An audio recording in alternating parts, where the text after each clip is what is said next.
Assalomu alaykum. Biz aniqladik, ba'zi xodimlar vizani noto'g'ri to'ldirishgan. Shuning uchun siz uchun video ko'rsatma tayyorladik. Iltimos, diqqat bilan ko'rib chiqing.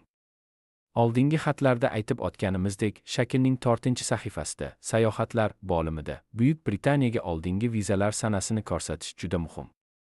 Iltimos, avval yuborgan vizani oching va barcha kerakli ma'lumotlarni taqdim etganingizga ishonch hosil qiling. Bu tugma yordamida siz shakl tilini o'zgartirishingiz mumkin. Buyuk Britaniyada ishlash uchun viza olishda, iltimos, savollarga lotin harflarida javob bering. Yulduzcha bilan belgilangan savollarni to'ldirish majburiy. Iltimos, 2 bo'limdagi barcha ma'lumotlarni to'ldiring va tekshiring. Pasportingizdagi kabi lotin harflardan foydalaning. Barcha maydonlar to'g'ri to'ldirilganligiga ishonch hosil qiling.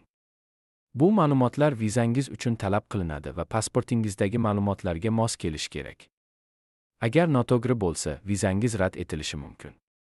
Buyuk Britaniyada milliy sug'urta raqamingizni ko'rsatishni unutmang. Agar sizga oldin Buyuk Britaniyada viza berilgan bo'lsa, bu haqda qayd etishni unutmang. Bu ma'lumotlar vizangizni qayta ishlashda muhim ahamiyatga ega. Buyuk Britaniyaga oldingi sayohatlaringizni ko'rsatishni unutmang. Kelish-ketish sanalari va sayohat maqsadini kiriting. Bu ma'lumotlarni taqdim etmaslik vizani rad etishga olib kelishi mumkin. So'nggi 10 yil ichida tashrif buyurgan barcha mamlakatlarni ko'rsatishni unutmang, Buyuk Britaniyadan tashqari. Bu ma'lumotlar vizani qayta ishlash jarayonida muhim ahamiyatga ega.